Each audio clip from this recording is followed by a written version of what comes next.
Hello, YouTube fans. Here again. And I figure, why not? Why not? Do this one. That's right, do this one. I remember talking about Star Trek, the pirate. Well, for people who may not know, they made two pirates. Yes, they made two pirates. And for people that don't know this here is the TV series. Got it second hand. That's why it's got a pound on it. This one here is actually the second pirate. I'll show you the back and you see what I mean. This episode here, this one here with the holding this die, this is actually the second pirate of Star Trek. Now, after the success of the pirate with Captain Pike, and they had him a pissing her and all this, the APC was two half and half, I mean the NPC. The APC was half and half, is it going to be success and so on, so they decided we'll give another pirate. We'll do another pirate, but some of the actors says for a bit.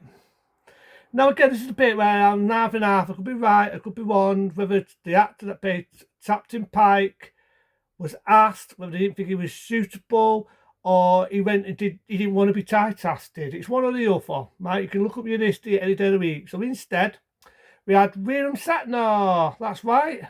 Michael Mathis himself, if people know what I mean by that, anyone that looks at the history of Irene, you know what I mean.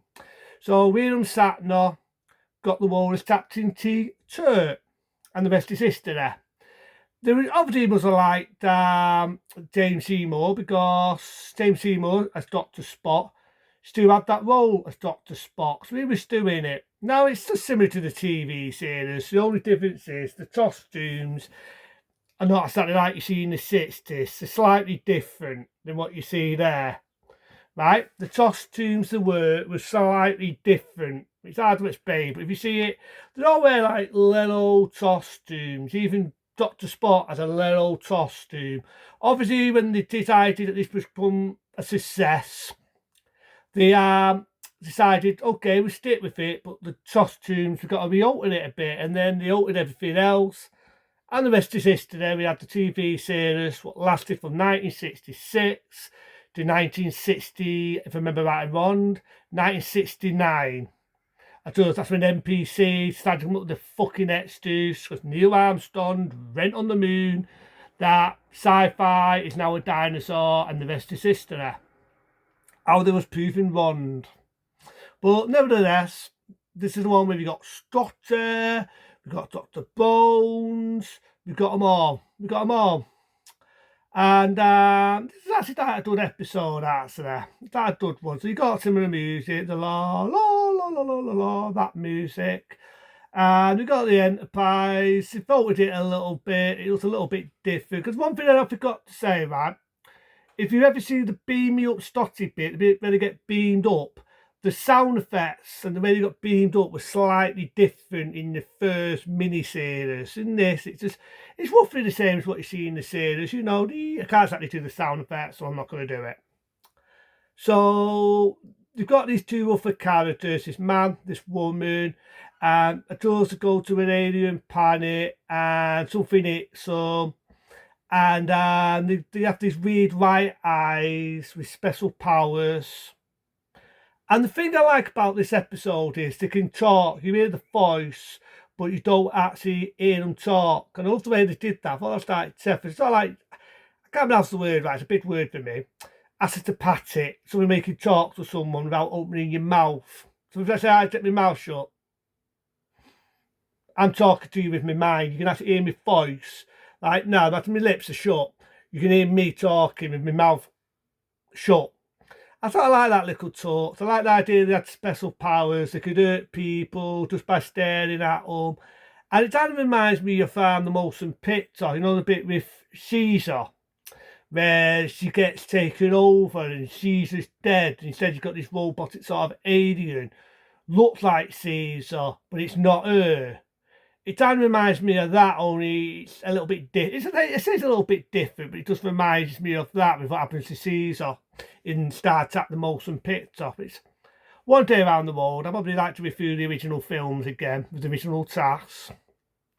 But it kind of reminds me of that. The only difference is they've got these white eyes and they can stare at you, they can make you ill, they can do whatever, and they sort of take over the Enterprise. and they have these special powers. But thing is, the die falls for the woman falls for the die. And again, that time reminds me of Caesar with the die and the woman being Caesar, and the disappearing mist, and Captain T-Turk gets the Enterprise back, says his epic lines, they all have a laughing diggle like they do in the episode. End of the fucking episode. What else can I say about it? What else? But this episode here, what I've got on the DVD, this actually, as you can see here, you can see has 3 episodes, 1 or 2's in the pilot. Like I say, I think in the episode, they do have different costumes.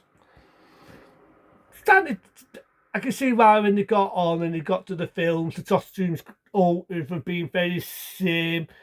Who the hell wants to see a beer better? So, so you can see why in the 70s and especially the 80s, the costume altered again. But I'm on about the series, the TV series. But it was good. I can see why after this they stuck with them actors like William Shatner, James Seymour, all the other actors, the characters like Strutter, and all the other ones like Allura and Lulu and all them lot. You can see why they kept with them because they had like Temesek. That now I don't know, would it have worked with the original TAS?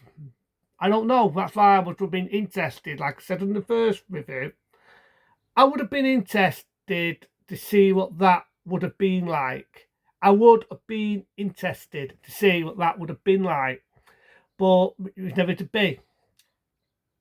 But in this, you can see Timothy in them, and I think that's one thing I like when they did the animated series to start that early 70s, believe it or not, decided to do a 2-season of an animated TV show where all the actors plays the role, but they did the voices to an animated series.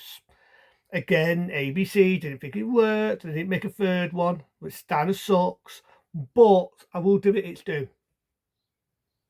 I will give it its due that when they did that, you know, you had Bit of Things, we had the Motion Picture, the Wrath of Time, sort of go on, and that's one thing they always had tendency to differ.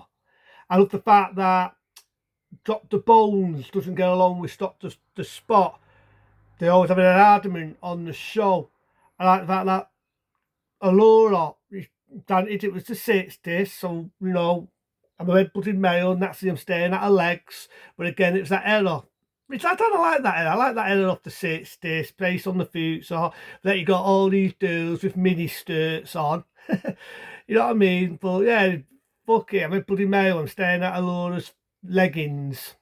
You can see as it went on, the stat that her having the mini skirt. But it was the 60s. It was a different era. It was a different time.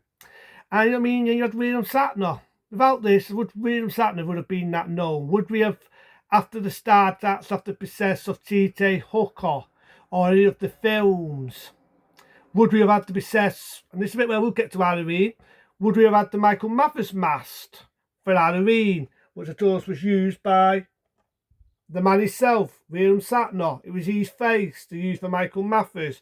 Every time I look at a very long William Shatner, I just think of Michael Mathers from Halloween. I do. Because we all know, if you look at your list there, they used the same mask for William Shatner when he did these episodes. You look at that, you're not looking at William Shatner. You're not looking at him. What you're looking at here is Michael fucking Mathers from Halloween. But that's a different story.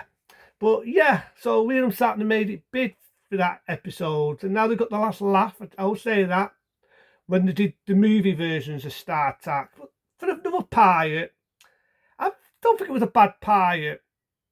I don't think it was bad. I felt that, and I was a bit harsh on James Seymour. I was a bit harsh on him. But in this, I could definitely see his acting got better as Dr. Spock. You can see he had more art in it, more emotion in it. I don't know, maybe because it was the first pilot. Maybe his acting was a bit thingy because he's probably there thinking, is this going to be a biddy? And am I going to have to look for another job in the acting department? Lucky enough, after this, you definitely know it was going to be a breadwinner into 69 when ABC was so fucking dumb. They used an excuse of Neil Armstrong bouncing on the moon to get rid of the sailors. Although it was proved wrong. But then again, it is ABC, the worst American network going. You heard me once rant about them. But this one, I don't think it's bad. Again, one thing I also forgot about the first one. It was run by this company here, but I move it away. That was done for copyright. The one with the fucking stars on being Paramount. And Paramount made the right choice in befesting, I get it right eventually, their money in doing Star Trek. Without this mini-series, without the other one, without the TV series, they wouldn't have had a breadwinner. To me, this is a breadwinner, hands down.